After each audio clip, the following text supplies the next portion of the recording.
Bab 597, berbuat salah, pantas mendapat balasan. Wah, suasana langsung riuh. 100.000 Suanbi satu blok. Ini nggak kelewat mahal.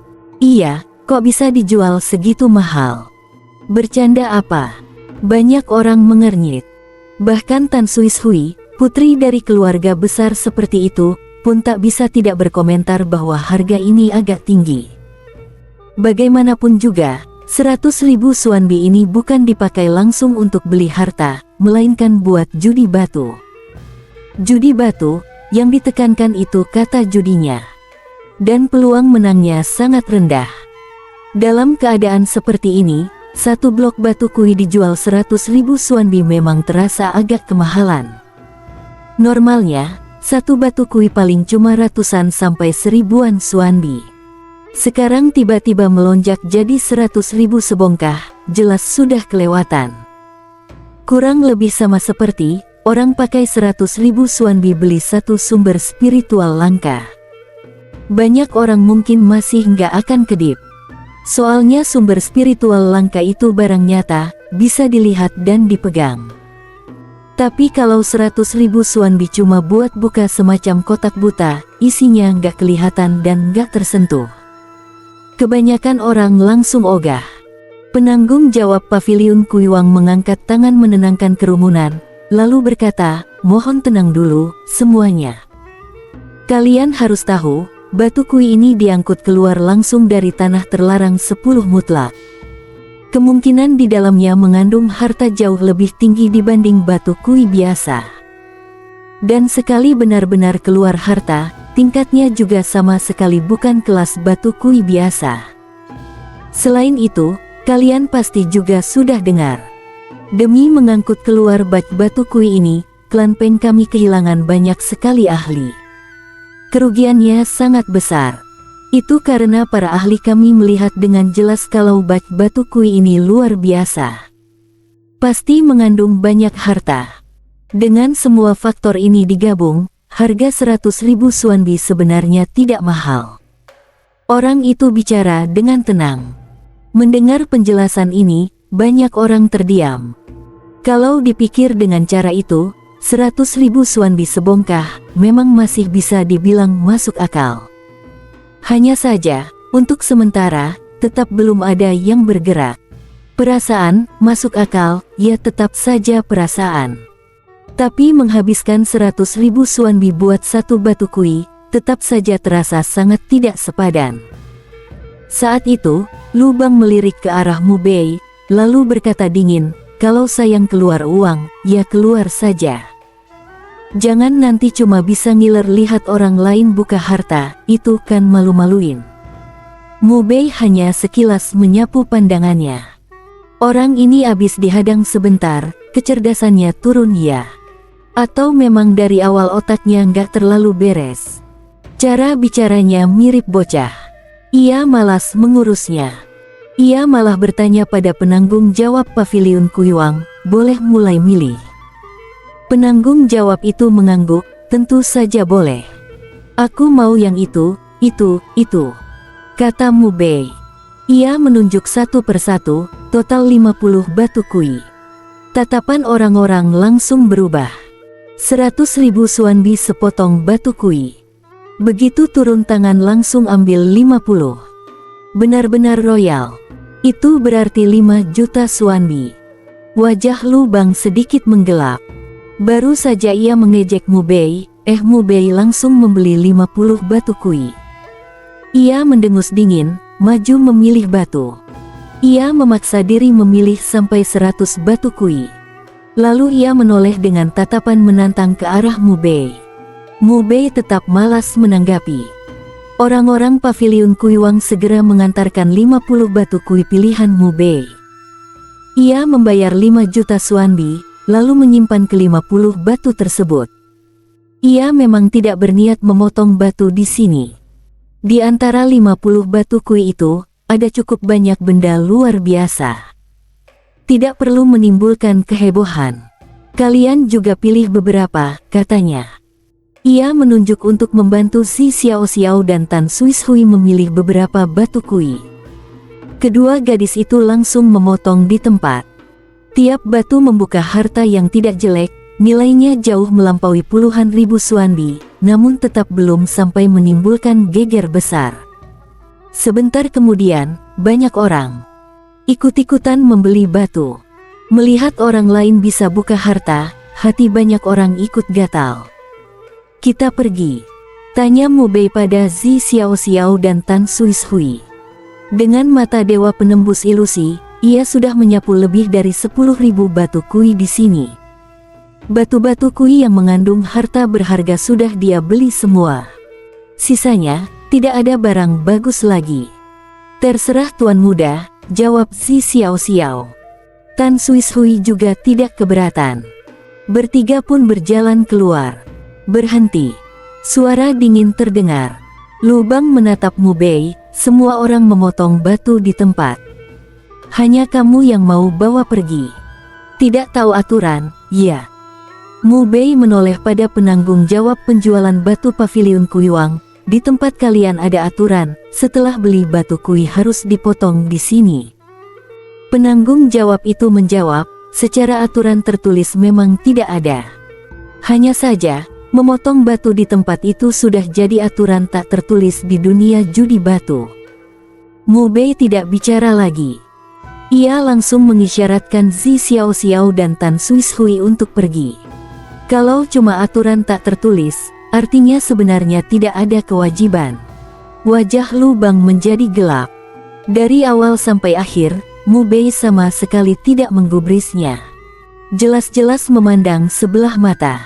Dasar barang tak berpendidikan, cuma punya ibu yang melahirkan, bukan yang mengajar. Suara Lubang dingin menggigit. Langkah Mu Bei terhenti. La tiba-tiba menoleh menatapnya. Lubang mengejek dingin, "Tidak terima. Dengan kelakuanmu yang begini, ibumu pasti juga tidak tahu cara jadi manusia. Pasti juga bukan barang bagus. Mana mungkin bisa mengajarimu apa-apa." Zi Xiaoxiao langsung naik pitam. Begitu hendak bicara, tubuh Mu Bei sudah lenyap dari tempat semula. Detik berikutnya ia muncul tepat di depan Lubang, lalu menghantamkan satu pukulan keras. Begitu kepalan itu meluncur, ledakan mengerikan bergemuruh. Seperti genderang perang di alam para dewa dipukul bersamaan. Wajah Lubang berubah. Dalam jarak sedekat itu ia tak punya ruang untuk menghindar. Ia terpaksa menyilangkan kedua tangan di depan dada untuk menahan. Detik berikutnya, kepalan Mu Bei menghantam lengannya. Krek! Suara tulang remuk seketika terdengar. Tulang di kedua lengan Lubang hancur berkeping-keping. Boom! Satu dentuman berat. Di bawah pukulan itu, tubuh Lubang terpental lebih dari 20 zang jauhnya, memuntahkan darah segar. Saat itu juga, Mu Bei kembali bergerak. Pedang Feng Huang yang jauh lebih kuat sudah ia panggil. Sekejap kemudian pedang itu sudah muncul di depan Lubang yang sedang terbang terbanting, lalu menebas keras ke bawah. Satu tebasan dewa kematian. Lubang baru saja sempat berdiri, langsung menabrak tebasan ini. Wajahnya seketika dipenuhi ketakutan, berhe. Keras. Pedang Feng Huang yang mengandung inten kematian dan kekuatan pedang yang mendominasi langsung mengiris. Dalam sekejap, kepala Lubang terbelah menjadi dua. Semua orang berubah wajah.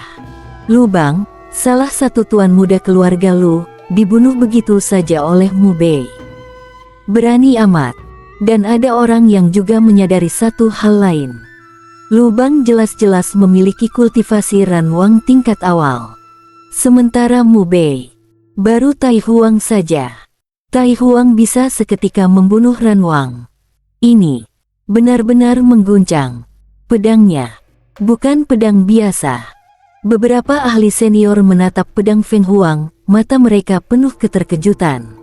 Mereka bisa merasakan betapa menakutkannya pedang itu. Mu Bei menyarungkan kembali pedang Feng Huang, lalu berbalik hendak pergi.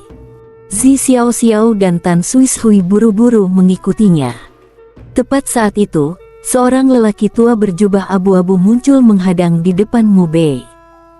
Suaranya dingin, Berani-beraninya membunuh orang di paviliun Kuiwangku. Nyalimu besar juga.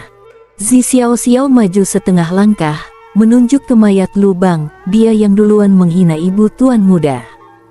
Dia pantas mati. Menghina boleh, tapi jangan sentuh soal ibu. Di matanya, memaki-maki ibu orang sudah kelewatan batas. Bagi banyak orang, ibu adalah garis bawah. Benar. Bajingan itu memang pantas mati. Tambah Tan Suis Hui. Kening lelaki tua berjubah abu-abu itu sedikit berkerut. Ia tidak tahu jelas identitas Mu Bei. Namun ia tahu siapa Zi Xiaoxiao dan Tan Suis Hui. Asal-usul keduanya sama sekali tidak sederhana. Terutama Zi Xiaoxiao. Tokoh inti dari paviliun Xuanling identitasnya sangat istimewa. Lu Bang adalah salah satu tuan muda keluarga Lu. Lu Bang tewas di paviliun Kuiwang. Tadi, ia sempat berniat menangkap Mu Bei.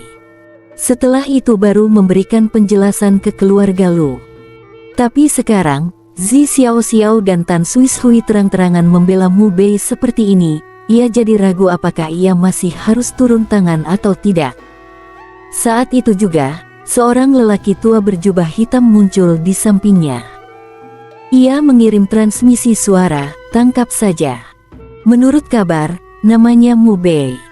Sebelumnya di kota Yinzhou ia bertaruh melawan puluhan rumah obat pil. Setelah itu ia memenangkan puluhan triliun Xuanbi. Kalau kita bisa menangkapnya, semua Xuanbi itu akan jadi milik kita. Bab 598, kau kira bilang berhenti lalu berhenti. Kakek berjubah abu-abu itu wajahnya langsung berubah. Puluhan triliun Xuanbi. Seketika, sorot matanya memanas. Puluhan triliun, itu sudah angka yang tak masuk akal. Nona Zi, Nona Tan, tolong kalian mundur dulu. Menatap Zi Xiaoxiao dan Tan Suis Hui, kakek berjubah abu-abu berkata, dia telah membantai tuan muda keluarga Lu di paviliun Kuiwang milikku. Soal ini, dia harus membayar harganya. Kalau tidak, paviliun Kuiwang ke depannya masih bisa berdagang apa lagi. Zi Xiaoxiao dan Tan Suis Hui berniat bicara, tapi Mu Bei mengangkat tangan menghentikan mereka. Kalian tunggu aku di luar. Zi Xiaoxiao agak cemas. Tuan, dua orang ini. Tak apa, pergi saja. Mu Bei menenangkannya. Dia bisa merasakan, dua orang di hadapannya ini sama-sama berada di ranah Siuli. Hanya saja, dia sama sekali tidak gentar. Melihat ketenangan Mu Bei, mengingat berbagai metode mengejutkan yang pernah ia tunjukkan, Zi Xiaoxiao dan Tan Suis Hui akhirnya hanya mengangguk. Tuan, hati-hati. Zi Xiaoxiao berpesan, lalu ia dan Tan Suis Hui melangkah keluar paviliun Kuiwang. Di dalam paviliun, semua orang serempak memandang ke arah Mu Bei. Banyak yang menggeleng pelan. Tenang sih tenang, tapi pada akhirnya dia baru di ranah Tai Huang. Menghadapi dua ahli ranah Siuli, bisa bikin gelombang apa? Tidak mungkin. Kakek berjubah abu-abu dan kakek berjubah hitam menatap Mu Bei. Kakek berjubah hitam berkata, menyerah saja dengan patuh, biar tulangmu tidak terlalu banyak yang patah. Mu Bei menatap mereka berdua. Kekesalanku saja belum hilang. Kalian malah nyamperin sendiri, pas banget. Kakek berjubah abu-abu dan hitam sama-sama tertawa. Kakek berjubah hitam berkata, baru ranah Tai Huang, kau kira. Hanya mengandalkan satu senjata pusaka yang bisa membunuh seorang kultivator awal ranah Raja Huang, lalu kau bisa melawan ranah Siuli. Belum selesai ucapannya, Mu Bei sudah mengeluarkan sepotong Jingyu formasi pembantai 100 kalpa dan langsung mengaktifkannya. Boom! Jingyu itu meleleh. Seketika, pola formasi yang rapat berjejalan menyebar, dalam sekejap menutupi ruang seluas 100 zang di sekeliling. Formasi pembantai 100 kalpa terbentuk seketika. Deretan cahaya pembantai yang mengerikan langsung mengamuk keluar. Dalam radius 100 zang, ruang sekitarnya berubah jadi lautan pembantaian mutlak. Semua orang pucat pasi. Pupil kakek berjubah abu-abu dan hitam serentak menyusut. Mu Bei ternyata membawa-bawa benda semacam ini. Jingyu yang di dalamnya terukir formasi pembunuh besar. Formasi yang muncul saat ini, kekuatan bunuhnya terlalu mengerikan. Bahkan mereka, para ahli ranah Siuli, juga merasakan ancaman kematian. Punggung mereka tanpa sadar dingin bagai disiram es. Kakek berjubah hitam mengerutkan wajah, suaranya berat, "Anak muda, aku sarankan kau hentikan formasi ini. Jangan bertindak gegabah. Kami berdua adalah kepala paviliun dan wakil kepala paviliun di tempat ini. Paviliun ini dibuka oleh klan Peng kami, dan klan Peng punya ahli ranah Jibian yang duduk menjaga. Kalau kau berani." Belum sempat kalimatnya selesai, Mu Bei mengangkat jari dan menunjuk. Guntur menggelegar. Formasi itu meraung. Segumpal cahaya pembantai seperti gelombang besar menghempas ke arah kakek berjubah hitam. Kakek berjubah hitam terkejut hebat. Di tengah teriakannya, ia mengayunkan satu tinju dengan sekuat tenaga. Jejak tinju yang tiran menembus udara, menantang arus cahaya itu. Hanya saja, sekuat apapun tinju itu, di hadapan formasi pembantai 100 kalpa tetap tak ada artinya. Dalam sekejap, tinju itu tercabik. Lalu, cahaya pembantai menghantam tubuh kakek berjubah hitam dan menggiling hancur separuh tubuhnya. Ah! Kakek berjubah hitam menjerit ngeri, darah bercucuran. Mu Bei mengibaskan tangannya. Satu lagi rentetan cahaya pembantai jatuh di tubuh lawan. Plak! Tubuh kakek berjubah hitam meledak, mati mengenaskan di tempat. Pemandangan itu membuat semua orang di sana menggigil hebat. Kepala paviliun Kuiwang, seorang ahli puncak ranah Siuli, ternyata dibunuh Mu Bei hanya dalam sekejap. Ini mengerikan. Dan berada di tengah formasi ini, mereka yang lain juga ketakutan setengah mati. Mereka takut Mu Bei menyeret mereka ikut terbantai. Mereka ingin lari, tapi formasi sudah membentuk lingkar pengurung. Sama sekali tidak ada jalan keluar. Kakek berjubah abu-abu saat ini tubuhnya pun gemetar tak terkendali. Anak muda, semua ini cuma salah paham. Bisa kita akhiri sampai di sini. Aku bersumpah, setelah ini pasti akan menasihati keluarga agar tidak menargetkan ataupun membalas dendam padamu. Ia membungkuk memberi salam kepalaan pada Mu Bei. Kakek berjubah hitam kekuatannya setingkat di atas dia, namun barusan justru dibantai Mu Bei dalam sekejap. Dia paham, dirinya sekarang sama sekali bukan tandingan Mu Bei. Satu-satunya pilihan hanyalah memohon ampun. Hanya dengan memohon ampun dia masih punya peluang. Yang penting nyawa dulu. Urusan lain nanti belakangan. Mu Bei menatapnya. Kau kira, cukup bilang berhenti lalu bisa berhenti begitu saja? Begitu kata-katanya jatuh, seberkas cahaya pembantai langsung menyapu ke arahnya. Kakek berjubah abu-abu panik. Ia buru-buru mengeluarkan sebilah senjata pusaka, mengerahkan seluruh kekuatannya untuk menghadang cahaya pembantai itu. Sekejap kemudian, keduanya saling bertabrakan. Krak! Senjata pusaka yang ia keluarkan dengan segenap kekuatan hancur berantakan. Tubuhnya pun langsung terpapar di bawah cahaya pembantai. Dengan suara dentuman, ia terhempas puluhan zang jauhnya. Seluruh tubuhnya penuh retakan, darah mengalir dari 7 lubang di wajahnya. Ia kaget, takut, dan nyeri bercampur jadi satu. Berhenti. Anak muda, kumohon berhenti. Saat itu, ia menyesal. Menyesal sudah berani mengulurkan tangan pada Mu Bei. Mu Bei tidak mempedulikannya. Satu air terjun cahaya pembantai tiba-tiba terbentuk dan langsung menenggelamkan tubuh lawan. Ah! Satu jeritan memilukan terdengar. Tubuh kakek berjubah abu-abu meledak, mati di tempat. Semua orang kembali menggigil hebat. Banyak yang tak bisa menahan tubuhnya dari gemetar. Awalnya, mereka semua mengira nasib Mu Bei sudah tamat. Siapa sangka, akhir ceritanya justru seperti ini. Kepala paviliun dan wakil kepala paviliun Kuiwang, keduanya disembelih begitu saja. Mu Bei mengibaskan tangan mengambil cincin-cincin penyimpan milik kakek berjubah abu-abu dan yang lainnya. Dengan sedikit gerakan niat, formasi pembantai 100 kalpa bergetar. Boom! Cahaya pembantai mengamuk. Aura pembunuh menyapu ke segala arah, dalam sekejap mengguncang dan meretakkan 3 lapis kompleks bangunan paviliun itu. Tatapan Mu Bei jatuh ke salah satu orang berpakaian pengurus paviliun Kuiwang. Tempat penyimpanan harta dan uang di sini, di mana? Pengurus itu terkejut sekaligus marah. Ia menatap tajam ke Mu Bei. Bajingan, berani-beraninya kau berbuat sejauh ini. Klan Pengkani takkan pernah melepaskanmu. Mu Bei mengangkat jari, seberkas cahaya pembantai menelan tubuhnya. Kepala pengurus ranah Raja Huang itu terlempar ke udara dalam sekejap. Mu Bei menoleh pada pengurus lain. Tempat penyimpanan harta dan uang, di mana? Pengurus itu menatap Mu Bei dengan wajah penuh marah dan benci, membelalak menantang.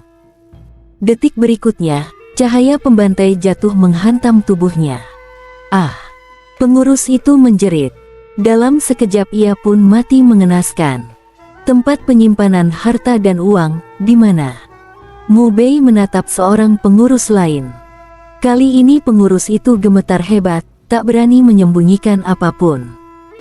Dia langsung menjelaskan dengan rinci. Mu Bei mengikuti petunjuknya. Tak lama kemudian ia tiba di sudut paling timur bagian terdalam paviliun Kuiwang. Di sana ada sebuah ruang rahasia, di atasnya terpasang pola formasi pengurung, yang hanya bisa dibuka dengan kunci pembuka formasi khusus. Tingkat formasi ini cukup tinggi. Namun bagi Mu Bei, itu tidak ada apa-apanya.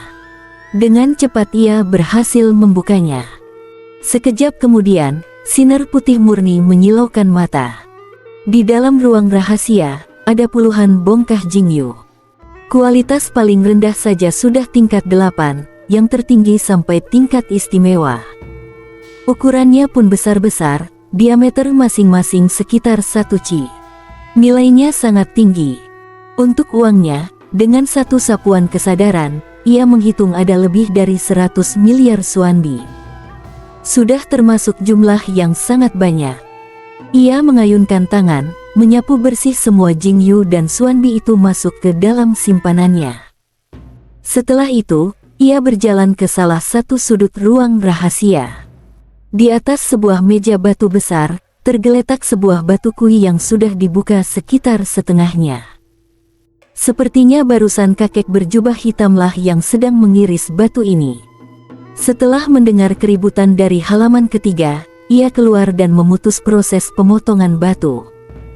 Batu kui yang bisa ditempatkan di sini jelas bukan batu biasa. Mu Bei bahkan tak perlu mengaktifkan mata penembus kepalsuannya untuk menyadarinya. Ia langsung melangkah mendekat dan melanjutkan membuka batu itu. Membuka batu tidak sulit. Tak berapa lama, ia sepenuhnya mengupas batu kui tersebut. Di dalamnya tampak sebongkah batu merah darah sebesar kepalan bayi. Batu itu sesekali berdenyut seperti jantung makhluk hidup. Setiap kali berdenyut, ada cahaya darah yang menyebar, bagaikan sebongkah akik darah hidup yang sangat indah. Bersambung.